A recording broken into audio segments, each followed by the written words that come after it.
تو طہارت کے حوالے سے آج جن مسائل کو ہم جاننے کی کوشش کریں گے وہ ہیں تیمم کے حوالے سے۔ تیمم کو طہارت میں سیکنڈ آپشن کے طور پر سمجھا جاتا ہے کہ سب سے پہلی ترجیح تو یہ ہوگی کہ ہم طہارت کا باقاعدہ جو طریقہ کار ہے وضو اور غسل کی صورت میں، تو ہم اسی کے مطابق اپنی طہارت کے جو بھی احکامات ہیں وہ اپنے جسموں پہ اس کو امپلیمنٹ کریں۔ اور اگر کوئی مسئلہ ہوتا ہے کہ وہ کون سی صورتیں ہیں کہ جس میں اگر ہم وضو نہیں کر سکتے، وہ بھی ہم انشاءاللہ اس کو جانیں گے۔ تو اگر کوئی ایسی صورت ہوتی ہے کہ جس میں پانی کا استعمال کرنا ہمارے لیے ممکن نہیں ہوتا، تو پھر اس صورت میں اگلا جو آپشن ہمارے سامنے آتا ہے وہ ہے تیمم کے حوالے سے۔ تو آج تیمم کے حوالے سے ہم جاننے کی کوشش کریں گے، اور اس سے ریلیٹڈ کچھ اور مسائل ہیں تو وہ بھی انشاءاللہ ہم اس میں ڈسکس کریں گے۔ سب سے پہلے کہ تیمم کیا ہوتا ہے، تیمم کے حوالے سے قرآن پاک کے اندر کیا حکم ہے، تو یاد رکھیں قرآن پاک کے اندر بھی اس حوالے سے سورۃ المائدہ کے اندر اللہ تبارک و تعالی نے ارشاد فرمایا ہے۔ اور تیمم کے معنی ہے کہ چہرے اور کہنیوں سمیت بازوؤں پر پاک صاف مٹی کے ساتھ ہاتھ پھیرنا، یعنی یہ تو لفظی مطلب ہے، تو مطلب اگر اس کو مختصر انداز میں ہم اس کو پیش کریں تو اس کا یہی مطلب ہے کہ مٹی کے ساتھ ہاتھ پھیرنا اور پھر اس ہاتھ کو چہرے اور ہاتھوں پر پھیرنا، اس کو تیمم کہتے ہیں۔ اب شریعت کے اندر تیمم کا حکم کب ہوگا، یعنی یہ پروسیس جس کو ابھی ہم نے مختصر بیان کیا ہے کہ وہ مٹی کے اوپر، پاک مٹی کے اوپر ہاتھ پھیر کر چہرے اور اپنے دونوں بازوؤں کا مسح کرنا، تو یہ کب پاسبل ہے؟ تو یہ اس وقت ہوگا کہ جب پانی ہمارے لیے دستیاب نہ ہو۔ وہ دستیاب نہ ہونے کی کون سی صورت ہے، اب انشاءاللہ اگلی سلائیڈ میں ہم اس کو جانیں گے، لیکن اس سے پہلے قرآن پاک کی اس آیت کو ذہن میں رکھیں کہ اس کے اندر سورۃ المائدہ کی اس آیت میں اللہ تبارک و تعالی نے اس کے حوالے سے حکم ارشاد فرمایا، اور فرمایا کہ ان ساری کنڈیشنز کو بیان کرنے کے بعد فرمایا کہ فَلَمْ تَجِدُوا مَاءً، اور اگر تم پانی کو نہ پاؤ فَتَيَمَّمُوا، تو تم تیمم کرو، صعیداً طیباً، پاک مٹی سے، فَامْسَحُوا بِوُجُوهِكُمْ، لہذا تم مسح کرو یا تیمم کرو اس پاک مٹی سے اپنے چہروں کا، وَأَيْدِيكُمْ مِنْهُ، اور اپنے ہاتھوں کا مسح کرو۔ اور ہاتھ کا لفظ جب بھی اس میں استعمال ہوتا ہے عربی کے اندر، تو اس سے مراد صرف ہاتھ یہاں تک مراد نہیں ہوتا، بلکہ کہنیوں سمیت یہ پورا بازو جس کو ہم اردو میں کہتے ہیں، تو یہ سارا حصہ اس کے اندر شمار ہوتا ہے۔ لہٰذا تیمم کے اندر ہمیں جو چیز سمجھ آتی ہے قرآن پاک کی اس آیت سے کہ تیمم کے جو فرائض ہیں اس میں ایک تو چہرے کا مسح کرنا ہے، اور دوسرا بازوؤں کا مکمل کہنیوں سمیت جو ہے وہ مسح کرنا بھی اس کے اندر داخل ہے۔ سب سے پہلے ہم اس چیز کو جاننے کی کوشش کریں گے کہ وہ کون سی صورتیں ہیں کہ جس کے اندر تیمم ہم کر سکتے ہیں۔ تیمم ہر شخص کے لیے یا ہر کنڈیشن میں جو ہے وہ الاؤ نہیں ہے، بلکہ اس کے لیے چند کنڈیشنز ہیں، شرائط ہیں، چند صورتیں ہیں کہ جن صورتوں کے اندر جو ہے وہ تیمم کو الاؤ کیا گیا ہے۔ سب سے پہلی کہ کوئی ایسی بیماری ہو کہ وضو یا غسل سے اس کے زیادہ ہونے یا دیر سے اچھا ہونے کا صحیح اندیشہ ہو۔ مثال کے طور پر کوئی ایک شخص ہے، وہ بیمار ہے، اس کو ایسی بیماری ہے کہ اگر وہ وضو کرے گا یا وہ غسل کرے گا تو یا تو اس بیماری سے اس کی ہلاکت کا خوف ہے، خطرہ ہے، یا پھر اس کی بیماری کا بڑھ جانے کا اندیشہ ہے۔ اور اس میں پھر ایک دوسری چیز کہ یہ صرف ایسے نہیں کہ میں سوچوں کہ میں نہوں گا تو میں مر جاؤں گا، ایسے نہیں ہوگا، بلکہ اس کے اندر دو چیزیں ہوتی ہیں جو فقہائے کرام نے بیان کی ہے کہ وہ کہتے ہیں کہ یہ آپ کو کیسے پتا چلے گا کہ اب جیسے پہلی لائن میں ہم نے لکھا کہ یا تو اس کی ہلاکت کا خوف ہو یا دیر سے بیماری کے ٹھیک ہونے کا جو ہے وہ اندیشہ ہو، تو اس میں دو چیزیں ہیں جن سے ہم پرکھیں گے۔ سب سے پہلے کہ کوئی ایسا سابقہ تجربہ ہو کہ پہلے آپ نے کوئی ایسا ایکسپیریمنٹ کیا ہو، فار ایگزامپل آپ کو بخار ہے اور آپ نے اس بخار کی حالت میں غسل کر لیا، تو اب آپ نے دیکھا کہ وہ بخار بڑھ گیا یا اس کی وجہ سے بہت خطرناک حد تک وہ چلا گیا، اور یہ آپ کا اپنا تجربہ ہے، تو اب نیکسٹ کبھی اگر آپ کو اس طرح بخار ہوتا ہے اور اس بخار کے اندر آپ کو غسل کرنا پڑ جاتا ہے، تو پھر آپ غسل نہیں کریں گے بلکہ اس سابقہ تجربہ کی بنا پر آپ تیمم کر سکتے ہیں۔ اور دوسرا، اس کے اندر کوئی ماہر مسلمان جو ڈاکٹر ہے، جو طبیب ہے، وہ بتائے کہ اگر آپ نے اس کنڈیشن میں وضو یا غسل کیا تو یہ آپ کے لیے خطرناک ہوگا، تو اس صورت میں اجازت ہوگی تیمم کرنے کے لیے۔ ورنہ اس میں صرف اپنی ذہنی اختراع یا اپنے ہی طرف سے کوئی بندہ کنسیپٹ بنا لے تو اس صورت میں یہ الاؤ نہیں ہوگا، بلکہ باقاعدہ کوئی ایسا مسلمان ڈاکٹر ہو جو خدا ترس ہو، یعنی ڈرنے والا ہو خدا سے، اور وہ شریعت کا علم رکھتا ہو، اور وہ آپ کو یہ بتائے۔ اور دوسری صورت یہ ہے کہ یا آپ کا اپنا کوئی سابقہ تجربہ ہو اور اس بنا پر آپ نے دیکھا ہو کہ اگر میں نے وضو یا غسل کیا تو میرے لیے خطرناک ہوگا، تو اس صورت میں اجازت ہوگی کہ آپ وضو یا غسل نہ کریں بلکہ آپ تیمم کر لیں۔ اس کے اندر جو دوسری صورت ہے وہ یہ ہے کہ چاروں طرف ایک ایک میل تک پانی کا کوئی پتہ نہ ہو۔ مثال کے طور پر آپ اس جگہ پہ موجود ہیں اور اب آپ نے نماز پڑھنی ہے، وضو کرنا ہے، لیکن پانی موجود نہیں ہے، تو یہ نہیں کہ آپ صرف اس جگہ پہ دیکھیں اور آپ کہیں کیونکہ پانی نہیں ہے تو لہٰذا میں تیمم کر لیتا ہوں، بلکہ نہیں، آپ کو چاروں طرف دائیں بائیں آگے پیچھے ہر طرف آپ کو ایک ایک میل تک دیکھنا ہوگا۔ اگر ایک ایک میل میں آپ کو کہیں پانی نہیں ملتا تو اس صورت میں آپ کو اجازت ہوگی کہ آپ تیمم کریں۔ یہ نہیں کہ آپ کے گھر میں پانی نہیں ہے، پانی نہیں آ رہا کسی وجہ سے لائن سے، تو آپ کہیں چلے میں تیمم کر لیتا ہوں، بلکہ یہ فوراً اس چیز کی اجازت نہیں ہوگی۔ تیسری صورت یہ ہے کہ اتنی سردی ہو کہ نہانے سے مر جانے یا بیمار ہونے کا قوی اندیشہ ہو، تو اس کے اندر بھی وہی چیز ہوگی جو ہم نے پہلے سٹیپ میں جس کو ڈسکس کیا تھا کہ اگر کسی کو ایسی بیماری ہے اور اس کے بارے میں کوئی ماہر مسلمان ڈاکٹر یہ کہے یا اس کا اپنا ذاتی تجربہ ہو کہ اگر میں اس حالت میں نہاؤں گا تو میرے لیے خطرناک ثابت ہوگا، تو اس کے لیے وضو یا غسل سے معافی ہوگی اور تیمم کرنے کی اس کو اجازت دی جائے گی۔ چوتھی صورت یہ ہے کہ مثال کے طور پر وہ ایک گھر میں ہے، اب اس گھر میں تو پانی نہیں ہے، وہ وضو یا غسل نہیں کر سکتا، لیکن اس کو خوف ہے کہ اگر میں گھر سے باہر نکلوں گا، فار ایگزامپل وہ کسی جنگل میں ہے اور وہ ایک خاص چار دیواری میں ہے، اب اس کو پتہ ہے میں چار دیواری سے نکلوں گا یا تو کوئی دشمن مجھ پہ حملہ کر دے گا یا کوئی بھی ایسا موذی جانور جیسے کہ شیر ہے، سانپ ہے، ایسے کوئی چیز مجھ پہ حملہ کرے گی اور اس میں جان کے جانے کا اندیشہ ہو، تو اس صورت میں اس کو اجازت ہوگی کہ وہ اس میں تیمم کر لے اور وہ وضو یا غسل جو ہے اس سے اس کو ریلیکسیشن مل جائے گی، اجازت مل جائے گی۔ تو یہ چند صورتیں ہیں کہ جس کے اندر اجازت دی گئی ہے کہ آپ وضو یا غسل نہ کریں بلکہ تیمم کریں۔ اور اس میں آخری صورت یہ کہ مثال کے طور پر آپ ایک جگہ پہ گئے ہیں، اب وہاں پر چاروں طرف پانی نہیں ہے ایک ایک میل تک، لیکن پانی موجود ہے اور وہ لوگ پانی کو بیچ رہے ہیں،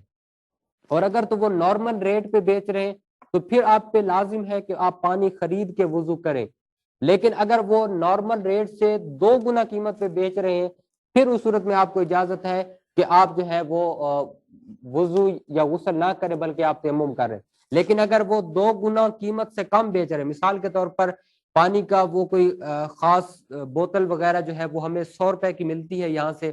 اب جب یہ سچویشن پیش آئی اور ہم نے پانی خریدنے کی کوشش کی تو انہوں نے کہا کہ ہم 200 کی دیں گے، یعنی وہ اس سے 2 گنا دے رہے ہیں، تو پھر اس صورت میں اجازت ہوگی کہ آپ پھر تیمم کر لیں۔ ادروائز اگر 2 گنا سے کم میں مل رہی ہے،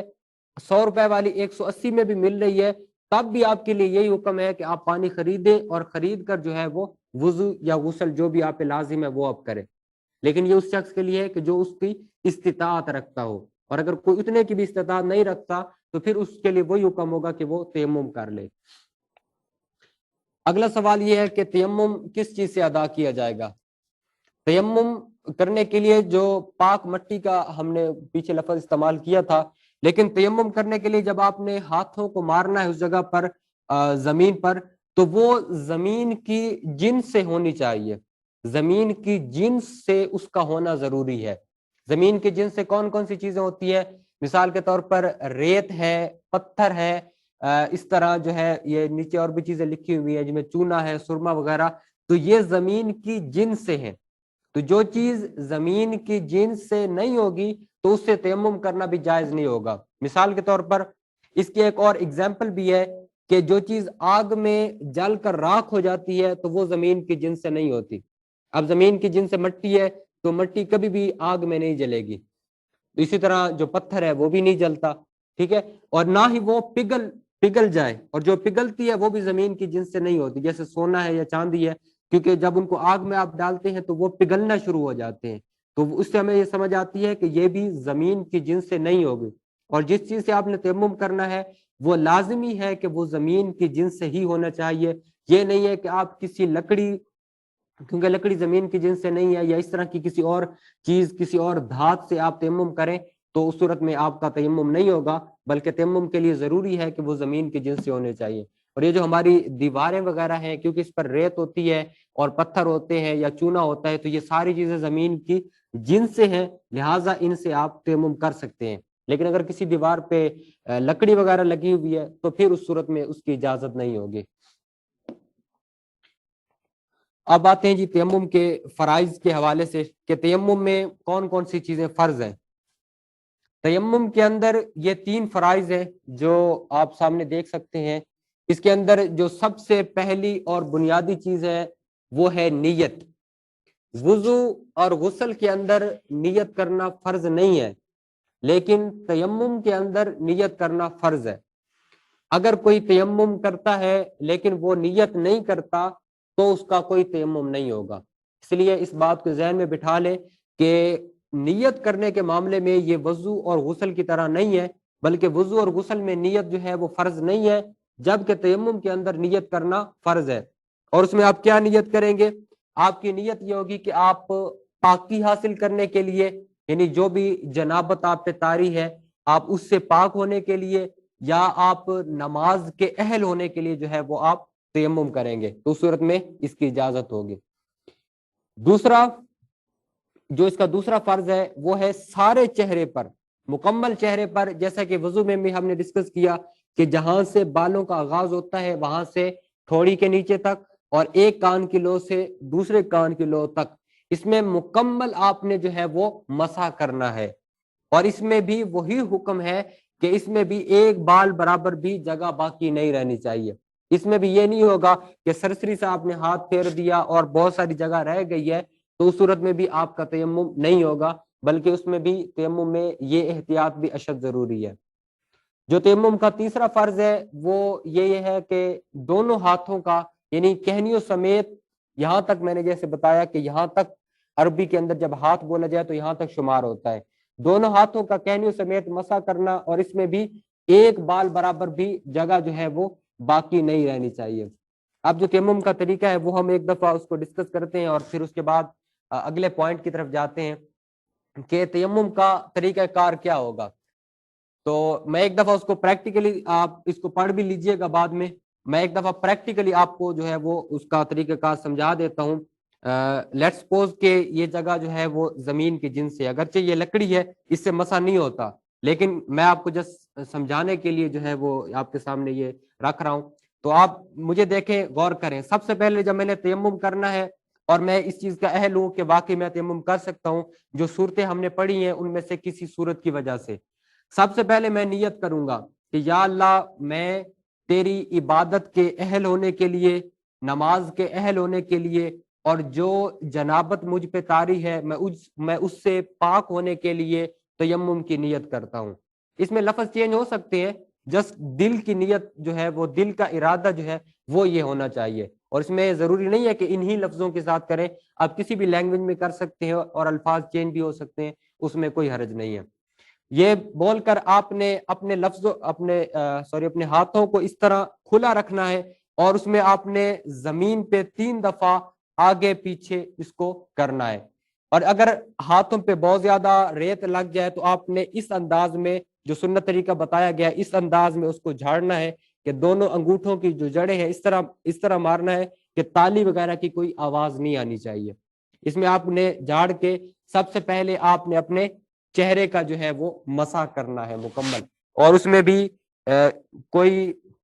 چہرے کا کوئی پارٹ، کوئی حصہ جو ہے وہ بالکل باقی نہیں رہنا چاہیے، بلکہ مکمل جتنا حصہ وضو میں دھونا ضروری ہے اتنے حصے کا اس میں مسح کرنا ضروری ہے۔ پھر دوبارہ آپ اس کو 3 دفعہ ایسے مسح کریں گے، زمین پر ملیں گے، اور اس کے بعد اس کو جھاڑ کر اگر مٹی لگ جائے، سب سے پہلے آپ اپنے دائیں ہاتھ کا اس طرح مسح کریں گے کہ انگلیوں سے آپ اس کا آغاز کریں گے اور انگلیوں سے کھینچتے ہوئے آپ اس ہاتھ کے بیک تک کہونی تک لے کر آئیں گے، اور پھر جو اس کی ہتھیلی ہوگی، اس ہتھیلی سے اس کے فرنٹ کا جو ہے وہ آپ مسح کریں گے، اور یہ جو انگوٹھا باقی رہ گیا ہے اس سے آپ اس انگوٹھے کا مسح کر لیں۔ پھر اسی طرح اس سے بھی اس ہاتھ سے اس کی بیک کا مسح کریں گے اور ہتھیلی سے اس کے فرنٹ کا جو ہے وہ مسح کریں گے۔ لیکن یہ میں نے کیونکہ سرسری سا دکھایا ہے، لیکن جب مسح کرنا ہے، تیمم کرنا ہے، تو اس چیز کو آپ نے سامنے رکھنا ہے کہ ایک بال برابر بھی جگہ جو ہے وہ باقی نہیں رہنی چاہیے، اور اس میں آپ نے مکمل احتیاط کے ساتھ اور اچھے انداز میں اس کو مسح کرنا ہے، بلکہ سرسری انداز میں نہیں کرنا۔ تو یہ اس کا وہ طریقہ کار ہے جو سنت طریقہ جس کا بیان کیا گیا ہے۔ تو جب کبھی اگر زندگی میں کوئی ایسا معاملہ پیش آئے کہ پانی اویلیبل نہیں ہے، یا ان صورتوں میں سے کوئی اور صورت ہے کہ آپ وضو یا غسل نہیں کر سکتے، تو اس صورت میں آپ نے تیمم کرنا ہے، اور ان تمام مسائل کو سامنے رکھتے ہوئے تیمم کرنا ہے۔ یہ تیمم کے حوالے سے کچھ مسائل تھے۔ اب آتے ہیں اس کے بعد جو اگلا مسئلہ ہے وہ ہے مسح علی الخفین، موزوں پر مسح کرنا۔ موزوں پر مسح کرنا یہ بھی انتہائی اہم مسئلہ ہے شریعت کے اندر، اور یہ اللہ تبارک و تعالیٰ کی طرف سے ہم سب کے لیے ایک رخصت ہے سردیوں کے اندر خاص طور پر، کہ اگر آپ پاؤں نہیں دھو سکتے تو پھر اس صورت میں آپ موزے پہنے اور ان موزوں کے اوپر آپ مسح کریں۔ اور اس کے اندر اس کے لیے بھی کچھ کنڈیشنز ہیں، کچھ شرائط ہیں، اور ان تمام شرائط کے مطابق اگر آپ اپنے موزوں پہ مسح کریں گے تب تو ٹھیک ہوگا، اور اگر کسی شرط کا لحاظ نہیں کرتے تو اس صورت میں بھی آپ کا وہ مسح کرنا جو ہے وہ درست نہیں ہوگا۔ اس لیے ان تمام شرائط کا جو ہے وہ لحاظ بھی ضروری ہے۔ وہ کون سی شرائط ہیں، ہم سرسری طور پر ان کو ایک دفعہ اس سے گزر جاتے ہیں۔ کہ سب سے پہلی شرط جو اس کے اندر ہے کہ جو آپ نے موزے پہننے ہیں وہ چمڑے کے ہوں یا کسی ایسی چیز کے ہوں کہ جو موٹی ہو، یا کم از کم اس کا جو نیچے والا حصہ ہے، تلا اس کو کہتے ہیں، وہ کم از کم جو ہے وہ چمڑے کا ہونا ضروری ہے۔ یا آپ سمجھ لیں کہ اگر چمڑے کا نہیں بھی ہے تو کوئی ایسی چیز ہو، کوئی ایسی دھات ہو کہ جس کے اندر سے پانی سرایت نہ کر سکے، پانی پاؤں کے اندر نہ جا سکے، یہ اس کے اندر جو ہے وہ رولنگ ہے۔ دوسری چیز اس میں ہے کہ موزے ایسے ہوں کہ اس میں آپ کے جو ٹخنے ہوتے ہیں وہ چھپ جائے، یعنی ٹخنوں سے نیچے نیچے تک اگر موزے ہوں گے تو ایسے موزوں پر مسح کرنا جائز نہیں ہوگا، بلکہ موزوں کی جو کم از کم مقدار ہے کہ وہ ٹخنے جو ہیں وہ بھی ساتھ میں چھپے ہونا ضروری ہے۔ تیسری شرط یہ ہے کہ وہ پاؤں کے ساتھ ایسے چپٹے ہوئے ہوں کہ انہیں پہن کر آسانی سے آپ چل سکتے ہو، ٹھیک ہے، یعنی جیسا کہ جراب کی ٹائپ ہوتی ہے، میں جراب نہیں کہہ رہا بلکہ جراب کی طرح، کہ اس کو پہن کر آپ چل سکتے ہو، اس میں آپ کے لیے چلنا جو ہے وہ آسان ہو، تو یہ بھی اس کے اندر شرط ہے۔ اس کے بعد اگلی شرط یہ کہ وہ اپنے وضو کر کے پہنا ہو، وضو کر کے نہ پہنا ہو تو ایٹ لیسٹ آپ نے اپنا پاؤں جو ہے وہ دھو کر پھر اس کے بعد جو ہے وہ موزہ پہنا ہو، اور اس کے بعد آپ جب چاہیں گے پھر وہ آپ اس کے اوپر مسح کر لیں گے۔ لیکن اس میں جو بہتر طریقہ، سنت طریقہ یہ ہے کہ آپ پہلی دفعہ وضو کریں اور اس کے بعد جو ہے وہ آپ اس کے پہنے، آپ اپنے موزے کو پہنے۔ اور اس میں آخری شرط یہ ہے کہ کوئی موزہ پاؤں کی 3 انگلیوں کے برابر جو ہے وہ پھٹا ہوا نہ ہو۔ جو پاؤں کی چھوٹی انگلی ہوتی ہے، ایسی 3 انگلیوں کے برابر کی مقدار کے برابر جو موزہ ہے وہ پھٹا ہوا نہیں ہونا چاہیے، اور اگر تو پھٹا ہوا ہوگا اتنا تو پھر ایسے موزے پر جو ہے وہ مسح کرنے کی اجازت نہیں ہوگی۔ اس کا طریقہ کار کیا ہے موزے پر مسح کرنے کا؟ وہ طریقہ یہ ہے کہ آپ نے دائیں پاؤں کا مسح دائیں ہاتھ کی 3 انگلیوں، یہ جو 3 انگلیاں ہوتی ہیں درمیان والی، ان 3 انگلیوں سے کرنا ہے، اور بائیں پاؤں کا جو مسح ہے وہ بائیں ہاتھ کی 3 انگلیوں سے کرنا ہے۔ اور اس میں آپ نے آغاز کہاں سے کرنا ہے کہ باؤں جو آپ کی انگلیاں ہیں ان کو جو آپ کا پاؤں اس کی پشت پر رکھ کر پنڈلی کی طرف جو ہے وہ اس کو کھینچنا ہے۔ اس کو پاؤں سے انگلیوں سے آپ پنڈلی کی طرف کھینچیں گے تو اس سے آپ کا جو ہے وہ مسح ہو جائے گا۔ اور اس میں جو سنت طریقہ ہے وہ یہی ہے کہ آپ 3 انگلیوں سے کریں، 3 انگلیوں سے کم سے جو ہے وہ آپ نہ کریں۔ لیکن مسح میں جیسا کہ آپ سب پہلے بھی جانتے ہیں، اس حوالے سے ڈسکس ہوئی تھی بات کہ مسح میں انگلیوں کا تر ہونا ضروری ہے۔ یہ نہیں ہے کہ آپ خشک انگلیاں پھیر دیں تو اس سے مسح نہیں ہوگا، بلکہ اس کے لیے ضروری یہ ہے کہ جو آپ کی انگلیاں ہیں ان کا تر ہونا ضروری ہے۔ اب اگلی بات کہ موضوع پر مسح کب کریں گے۔ کب تک کریں گے؟ تو موضوع پر مسح کی جو مدت ہے وہ مقیم شخص کے لیے، جو یعنی جو ایک جگہ پر موجود ہے، سفر کی حالت میں نہیں ہے، تو وہ 1 دن اور 1 رات تک مسح کرے گا۔ فار ایگزامپل میں نے آج وضو کیا اور اس کے اوپر میں نے موزہ پہنا، تو اب جب مجھے میں نے یعنی اگلے دن اس وقت جب میں نے یعنی میرا یہ وضو ٹوٹے گا تو اس کے عین 24 گھنٹے بعد اگلے دن جو ہے وہ میں اس پر جو ہے وہ میرا مسح کرنے کی جو مدت ہے وہ ختم ہوگی۔ مثال کے طور پر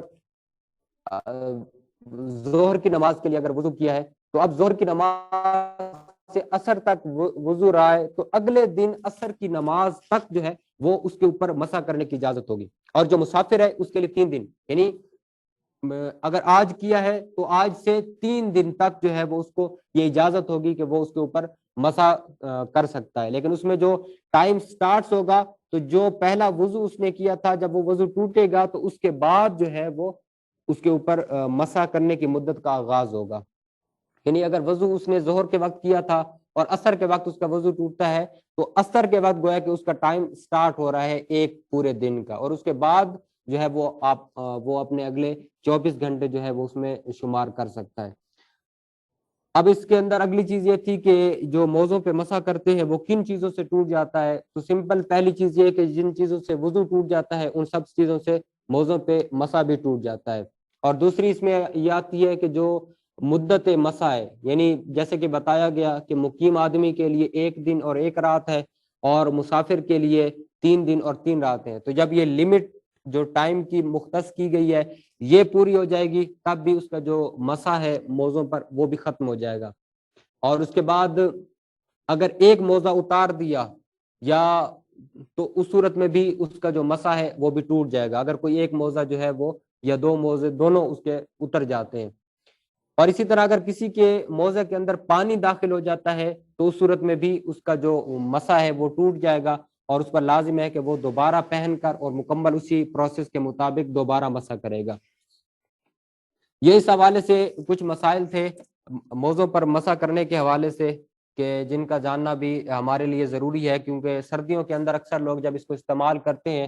تو اس میں بہت زیادہ ایسے مسائل ہوتے ہیں کہ جن کا جاننا جو ہے وہ ضروری ہوتے ہیں۔ اور یہاں پر ایک چیز میں ڈسکس کرنا چاہوں گا، اگرچہ یہ ہمارے ٹاپک سے تھوڑا سا ہٹ کر ہے لیکن ویسے میرا دل کر رہا ہے کہ میں اس کو بیان کروں تو میں اس لیے اس کو کر رہا ہوں۔ سیدنا علی رضی اللہ تعالیٰ عنہ فرماتے ہیں کہ ہر معاملے کے اندر جو عقل ہے وہ استعمال نہیں کی جا سکتی۔ پوچھا گیا وہ کیسے؟ فرماتے ہیں کہ اگر سیدنا علی رضی اللہ تعالیٰ عنہ فرماتے ہیں، کہتے ہیں کہ اگر میں ہر معاملے میں اپنی عقل کو استعمال کرتا تو جب موضوع پہ مسح کرنا ہوتا ہے تو میں اس کو پاؤں کے نیچے سے مسح کرتا، لیکن میرے رب کی طرف سے حکم یہ ہے کہ پاؤں کے اوپر سے مسح کرو۔ اب جو ہماری عقل ہے وہ تو یہ کہتی تھی کہ مٹی لگے گی تو نیچے والے حصے سے لگے گی، لہٰذا آپ نے مسح کرنا ہے تو پاؤں کے نیچے والے حصے سے یعنی جو تلوا ہوتا ہے اس سے کریں۔ لیکن سیدنا علی فرماتے ہیں کہ اللہ تبارک و تعالیٰ نے فرمایا کہ مسح کرنا ہے تو پاؤں کے اوپر والے حصے سے کرو۔ تو اس سے ہمیں سمجھ آ جاتی ہے کہ بہت زیادہ ایسے احکامات ہیں کہ جو ہماری جو ظاہری عقل ہے وہ کسی اور طرف جا رہی ہوتی ہے، لیکن در پردہ جو اس کے اندر حکمتیں ہوتی ہیں ان کی بنا پر جو اللہ تبارک و تعالیٰ نے حکم دیا ہوتا ہے وہ کچھ اور ہوتا ہے۔ اس لیے ہر معاملے کے اندر ہم اپنی عقل کو جو ہے وہ استعمال نہیں کر سکتے، اور سیدنا علی فرماتے ہیں کہ میں نے اس معاملے سے جانا کہ ہر چیز کو ہم عقل سے جو ہے وہ نہیں پرکھ سکتے۔ بہرکیف یہ تو ایک ضمناً ایک بات آئی تو میں نے وہ آپ سے اس کو ڈسکس کیا۔ اب اگلی چیز اس کے اندر طہارت کے جب ہم مسائل پڑھ رہے ہیں تو اس میں اس مسئلے کا جاننا بھی اشد ضروری ہے جس کو شرعی معذور کہا جاتا ہے۔ شرعی معذور کون ہوتا ہے؟ ویسے تو عرف کے اندر جو ہمارا معذور کا لفظ استعمال ہوتا ہے وہ تو کسی بھی مطلب ایسے شخص کے لیے استعمال کرتے ہیں جو ضرورت مند ہوتا ہے۔ مثال کے طور پر معذور اس کو کہتے ہیں کہ جس کا کوئی عضو جو ہے وہ صحیح نارمل نہیں ہوتا تو اس کو بھی معذور کہتے ہیں۔ لیکن شریعت کے اندر جو معذور کی اصطلاح ہے وہ اس طرح جو ہے ایک خاص ٹرمینالوجی ہے، اس کے لیے خاص لوگوں کے لیے جو ہے اس کو معذور کا لفظ استعمال کیا جاتا ہے۔ تو وہ میں نے آپ سب کے سامنے رکھا اس کو کہ شریعت کے اندر معذور کس کو کہتے ہیں۔ شرعی معذور وہ شخص ہوتا ہے جو کسی بھی وضو توڑنے والی چیز مثلاً پیشاب کے قطرے ہیں یا مسلسل ریح خارج ہونے کی بیماری ہے یا اس طرح جو عورتوں کے مسائل میں استحاضہ کا مسئلہ ہے، تو وہ اگر مسلسل ان کو جو ہے وہ پیش آ رہا ہے اور اس میں اتنا بھی ان کو وقت نہیں ملتا کہ وہ وضو کر کے جو فرض نماز ہے وہ ادا کر سکے، تو اس کو شرعی معذور کہتے ہیں. یعنی آپ یہ ڈیفینیشن بھی ایک دفعہ پڑھ لیں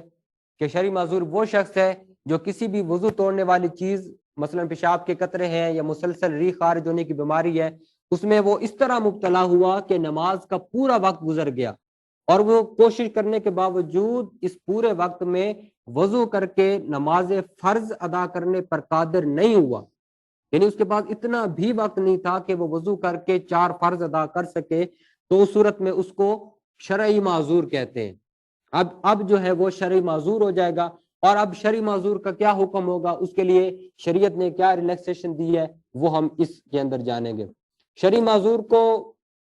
کہ جب تک اب یعنی کہ شروع کے اندر اس کے عذر کو ثابت کرنے کے لیے یہ تھا کہ وہ یعنی اس کو اتنا بھی وقت نہیں ملا کہ وہ پورے وقت میں فرض نماز ادا کر سکے. اب آئندہ اگر وہ اس کا عذر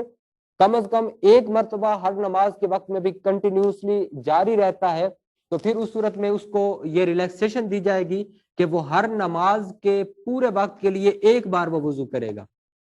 ہر نماز کے جو مکمل وقت ہے، مثال کے طور پر ظہر کا وقت اگر 1 بجے سے لے کر 5 بجے تک ہے، تو وہ 1 بجے سے 1 بجے جو ہے وہ وضو کرے گا، اور اب وہ 5 بجے تک چاہے وہ اس کا عذر جو بھی ہے وہ بالکل بے شک جاری رہے، تو اس کو ہم کہیں گے کہ آپ اس وضو سے نماز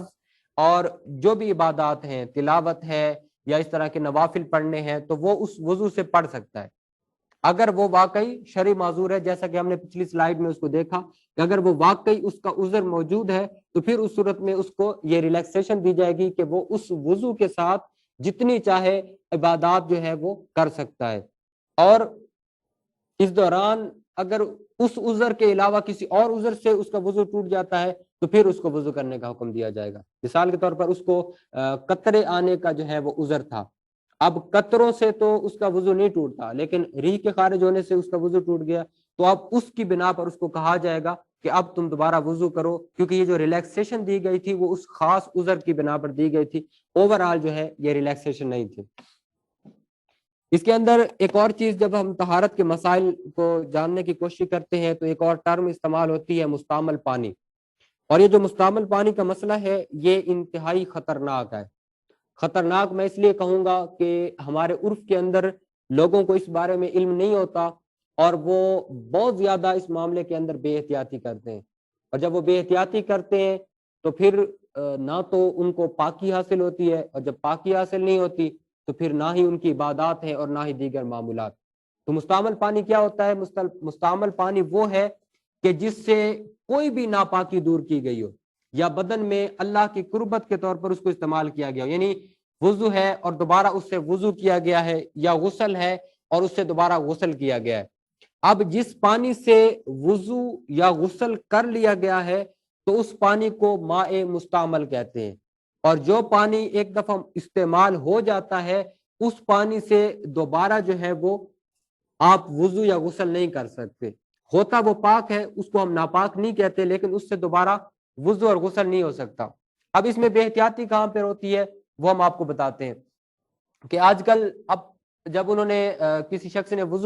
غسل کرنا ہے تو اب یہ ہوتا ہے کہ سب سے پہلے کہا جاتا ہے کہ آپ اس پانی کے اندر، خاص طور پر سردیوں میں یہ مسئلہ ہوتا ہے کہ اب وہ جاتے ہیں پانی چیک کر رہے ہیں، جی پانی گرم ہو گیا، ٹھیک ہو گیا، اس کا بیلنس کر رہے ہیں، تو پھر وہ بار بار اس میں اپنی انگلی ڈال دیتے ہیں، اپنا ہاتھ ڈال کے اس کو چیک کرتے ہیں. حالانکہ جیسے ہی وہ اپنا ہاتھ اس میں ڈالیں گے تو پانی مستعمل ہو جائے گا، اور جب پانی مستعمل ہوگا تو وہ پانی تو اس کے وضو اور غسل کے اہل ہے ہی نہیں، پھر اس سے پاک ہو ہی نہیں سکتا، بے شک جتنا مرضی وہ اس میں ڈبکیاں لگائے اس سے وہ پاک نہیں ہوگا. اب مسئلہ یہ ہے کہ لوگوں کو اس کا علم ہی نہیں ہوتا. اور دوسری چیز اس میں کیا ہوتی ہے کہ اب وہ وضو کر رہے ہیں، ساتھ ہی وہ ٹب پڑا ہوا ہے پانی والا، تو اب وہ کیا کرتے ہیں کہ وہ جو وضو اور وضو کے چھینٹے ہیں، چہرہ دھو رہے، وہ اس ٹب میں جا رہے ہیں. جب وہ اس ٹب میں جا رہے ہیں تو وہ اس کو بھی مائع مستعمل بنا رہے ہیں، تو وہ مائع مستعمل سے تو اب وہ وضو یا غسل کر ہی نہیں سکتا. اور اس معاملے کے اندر لوگ بالکل ہی احتیاط نہیں کرتے اور وہ ایسے پانی سے وضو اور غسل کر رہے ہوتے ہیں کہ جو ان کو پاک ہی نہیں کرتا. تو پھر اس صورت میں جو مسائل ہیں وہ آپ کے سامنے ہے کہ نہ تو ان کا وہ وضو اور غسل ہوتا ہے اور نہ ہی وہ پاکی حاصل کر سکتے ہیں. اور اب پہلے یہ مسئلہ تھا، اب ہم اس مسئلے کا حل بھی آپ کو بتاتے ہیں. یہ اس کا جو آسان حل ہے وہ آسان حل یہ ہے کہ سب سے پہلے جیسے سردیوں میں یہ ایشو ہوتا ہے جی آپ نے پانی کو بیلنس کرنا ہے، گرم پانی ہے ٹھنڈا پانی ہے، تو ہم یہ کہیں گے کہ اگر آپ وضو نہ بھی کریں تو آپ نے مثال کے طور پر یہ ہاتھ استعمال کرنے ہیں تو پہلے ان ہاتھوں کو دھو لیں. جب آپ ان ہاتھوں کو دھو لیں گے تو اب ان ہاتھوں کا وضو ہو گیا ہے. اب یہ ہاتھ اگر آپ اس پانی میں ڈالیں گے یا کسی بھی عذر کی وجہ سے کوئی مگا وغیرہ نکالنا ہے یا کسی لیے بھی، تو اب وہ پانی جو ہے وہ مستعمل نہیں ہوگا کیونکہ آپ نے اپنے ہاتھوں کو دھویا ہوا ہوگا. ٹھیک ہے. اور سب سے بہتر حال یہ ہے کہ آپ وضو کریں اور اس کے بعد جب آپ غسل کریں تو اس میں بھی جس پانی سے غسل کرنا ہے اس کو کافی دور رکھیں تاکہ وضو کے پانی کے جو چھینٹے ہیں وہ اس کے اندر نہیں جانے چاہیے. تو اس کے اندر جو ہے وہ بہت زیادہ احتیاط کی ضرورت ہے کہ خدا نہ خواستہ یہ نہ ہو کہ ہم سمجھتے رہے کہ ہم نے غسل کر لیا ہے لیکن وہ پانی مائع مستعمل ہو اور ہم اس سے جو ہے وہ پاک ہی نہ ہو سکے. تو اس کے اندر بھی بہت زیادہ احتیاط کی ضرورت ہے. اس کا حکم کہ پانی جو مستعمل پانی ہوتا ہے اس سے جسم کو پاک نہیں کیا جا سکتا، یعنی وہ دوبارہ استعمال نہیں کیا جا سکتا. ایک پانی سے ایک دفعہ کسی نے وضو کر لیا یا غسل کر لیا تو اب وہ پانی دوبارہ استعمال نہیں ہو سکتا. وہ اس پانی سے دوبارہ وضو یا غسل کرنا یہ جائز نہیں ہوگا. اور اگر وہی پانی وضو یا غسل کے پانی میں دوبارہ چلا گیا تو پھر اس صورت میں آپ جو ہے وہ پاکی حاصل نہیں کر سکیں گے کیونکہ وہ پانی اس اہل ہی نہیں ہے کہ وہ آپ کو پاک کر سکے. اب ہمارے طہارت کے مسائل تو الحمدللہ کافی حد تک کمپلیٹ ہو گئے ہیں. کل سے انشاءاللہ ہم نے نماز کے مسائل کا آغاز کرنا ہے اور نماز کے مسائل کو باقاعدہ اس کا آغاز کرنے سے پہلے کچھ ٹرمز ہیں جو استعمال ہوتی ہیں ہمارے عرف کے اندر اور یہ ایسی ٹرمینالوجیز ہیں کہ جو ہم سب استعمال کرتے ہیں. یہ فرض ہے، یہ واجب ہے، یہ حرام ہے، یہ مکروہ ہے، لیکن ہمیں ان کا صحیح معنوں میں ان کی تعریفات کا جو ہے وہ علم نہیں ہوتا. تو ہم نماز کے مسائل کا آغاز کرنے سے پہلے انشاءاللہ 2-4 منٹس کے اندر ہی جو یہ ٹرمز ہیں اس کو تھوڑا سا ہم ایکسپلین کرتے ہیں اور باقی آپ خود بھی انشاءاللہ جب پڑھیں گے تو پھر آپ کو اس کے بعد اندازہ ہو جائے گا کہ فرض کیا ہوتا ہے، واجب کیا ہوتا ہے، سنت مؤکدہ کیا ہے، سنت غیر مؤکدہ کیا ہے، مستحب کیا ہے اور ان تمام کے اندر کیا فرق ہے. تو یہ ساری چیزیں جو ہے ایک ٹرمز کی حد تک، اصطلاحات کی حد تک ہم آج اس کو بیان کرتے ہیں. تو باقی انشاءاللہ کل کے لیکچر میں جب ہم نماز کا باقاعدہ آغاز کریں گے تو اس میں آپ سب احباب کو جو ہے ان اصطلاحات کے جاننے سے بڑا فائدہ ہوگا. سب سے پہلے ہم نے اوپر لکھا مامورات و منہیات. مامورات امر سے نکلا ہے یہ لفظ اور امر کہتے ہیں کسی چیز کا حکم دینا اور منہیات یہ نہیں سے ہے اور نہیں کا مطلب ہوتا ہے کسی چیز سے روکنا. اب مامورات و منہیات یعنی جن چیزوں کا حکم دیا گیا ہے یا جن چیزوں سے روکا گیا ہے تو وہ کون سی چیزیں ہیں اس کو ہم انشاءاللہ یہ جلدی سے اس کو کلیئر کرتے ہیں کیونکہ ابھی ٹائم بھی بہت شارٹ ہے. سب سے پہلے فرض. فرض اس چیز کو کہتے ہیں کہ جس کا ثبوت قطعی دلائل سے ثابت ہو. قطعی دلائل یا قرآن پاک ہے یا حدیث متواترہ ہے، اس سے اس کا ثبوت جو ہے وہ مل جائے تو پھر اس کو ہم کہتے ہیں کہ یہ جو ہے یہ فرض ہے. اور فرض کا جو منکر ہوگا وہ کافر ہوگا. مثال کے طور پر اقیم الصلاۃ، نماز قائم کرو. اب یہ قطعی دلیل سے ہمیں یہ پتہ چل گیا. اب اگر کوئی نماز کا انکار کرتا ہے تو وہ کافر ہوگا. دوسرے نمبر پر ہے واجب. واجب وہ ہوتا ہے کہ جس کا جو ثبوت ہے وہ قطعی دلیل سے تو نہ ہو لیکن اس سے کچھ کم درجے کا ہو اور وہ ظنی دلائل سے ہو. ظنی مطلب ہوتا ہے ظنی ہے زن سے، زن کہتے ہیں گمان کو، یعنی اس میں تھوڑا بہت ڈاؤٹ ہو سکتا ہے کہ پتہ نہیں یہ واقعی اس لیول کی ہے یا نہیں ہے. تو کیونکہ اس میں زن آ گیا، شک آ گیا، تو کیونکہ اس کا درجہ وہ والا نہیں ہے لہٰذا اس کو فرض سے کم درجہ دیا جاتا ہے اور اس کا جو انکار ہے وہ فسق ہے اور وہ گمراہی ہے. تیسرے نمبر پر ٹرم استعمال ہوتی ہے سنت مؤکدہ. سنت مؤکدہ آپ علیہ الصلوۃ والسلام کا وہ عمل ہے کہ جس پر حضور نبی کریم علیہ الصلوۃ والسلام نے ہمیشگی اختیار کی ہو، یعنی ہمیشہ اس عمل کو کیا ہو تو اس کو سنت مؤکدہ کہتے ہیں. اور بغیر عذر کے اس کو چھوڑنا گناہ ہے۔ اگر عذر ہو تو پھر چھوڑنا گناہ نہیں ہے، لیکن اگر کوئی بغیر عذر کے اس کو چھوڑتا ہے تو وہ گنہگار ہوگا۔ پھر اس کے بعد ہے سنت غیر مؤکدہ، یعنی سنت غیر مؤکدہ، آپ سنت مؤکدہ سے ہی اس کا اندازہ لگا سکتے ہیں کہ جس پر آپ علیہ الصلوۃ والسلام نے ہمیشگی اختیار نہ کی ہو، یعنی کبھی کبھار کسی حکمت کے پیش نظر اس کو ترک بھی فرمایا ہو، یا وہ آپ علیہ الصلوۃ والسلام کے جو عادت کے حوالے سے امور ہیں وہ ان میں سے ہو، تو اس کو سنت غیر مؤکدہ کہتے ہیں۔ اور بغیر عذر کے اس کو چھوڑنا اچھی بات نہیں ہے، یعنی چھوڑنا نہیں چاہیے، لیکن اگر کوئی چھوڑتا ہے تو وہ گنہگار نہیں ہوگا۔ اس کے بعد ہے اگلا مرحلہ مستحب۔ مستحب کی ٹرم بھی آپ استعمال کرتے ہیں۔ مستحب کا لفظی مطلب ہے کہ جس کو اچھا جانا جاتا ہو، اور یہ ایسا عمل ہوتا ہے کہ جس کو ہم اختیار کریں تو ثواب ملے گا، اور اگر اختیار نہ کریں تو گناہ نہیں ہے، یعنی اگر آپ وہ عمل کریں گے تو آپ ثواب کے حقدار ہوں گے، اور اگر آپ نہیں کرتے تو بھی آپ گنہگار نہیں ہوں گے۔ اس کے بعد ہے حرام۔ حرام جو ہے یہ فرض کے اپوزٹ ہے، فرض کے بالکل مخالف، یعنی یہ بھی قطعی دلائل سے ثابت ہوتا ہے کہ اس کا نہ کرنا ضروری ہے، قطعی دلائل سے اس کا نہ کرنا جو ہے وہ ثابت ہوتا ہے، اور اس کا بھی جو منکر ہوگا وہ کافر ہوگا، یعنی وہ جو کہے گا کہ کسی بھی حرام چیز کے بارے میں کہے گا کہ یہ حرام نہیں ہے تو وہ بھی کافر ہو جائے گا۔ اس کے بعد ہے مکروہ تحریمی۔ مکروہ تحریمی سنت مؤکدہ کے اپوزٹ ہے، یعنی سنت مؤکدہ کے اگینسٹ ہے، تو اس یہ حرام کے قریب تر ہوتا ہے، لیکن اس کا درجہ حرام والا نہیں ہوتا، اور اس کا بھی جو مرتکب ہوگا، یعنی جو مکروہ تحریمی کوئی کام کرے گا تو وہ بھی سزا کا مستحق ہوگا۔ اس کے بعد اگلی ٹرم استعمال ہوتی ہے مکروہ تنزیہی۔ مکروہ تنزیہی سنت غیر مؤکدہ کے اپوزٹ ہے، یہ بھی جو حلال کے قریب ہے، یعنی سنت جو مکروہ تحریمی ہے وہ حرام کے قریب تر ہوتی ہے، اور جو مکروہ تنزیہ ہے وہ حلال کے قریب تر ہوتی ہے، جبکہ حلال نہیں ہوتی اس طرح، اور اس کا کرنے والا جو ہے وہ سزا کا مستحق نہیں ہوگا، البتہ چھوڑنے پر ثواب ملے گا، یعنی جو اس کام سے بچے گا تو اس کو جو ہے وہ ثواب ہوگا۔ اس کے بعد ہے آخری ٹرم استعمال ہوتی ہے مباح۔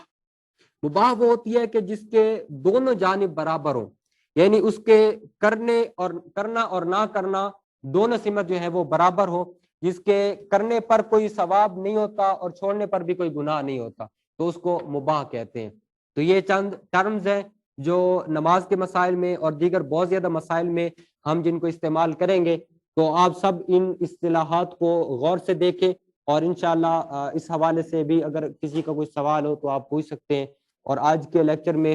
اتنا ہی، انشاءاللہ کل جو ہے ہم باقاعدہ جو نماز کے مسائل ہیں ان کا آغاز کریں گے۔ اب اگر کسی کا کوئی سوال ہو اس حوالے سے تو آپ پوچھ سکتے ہیں۔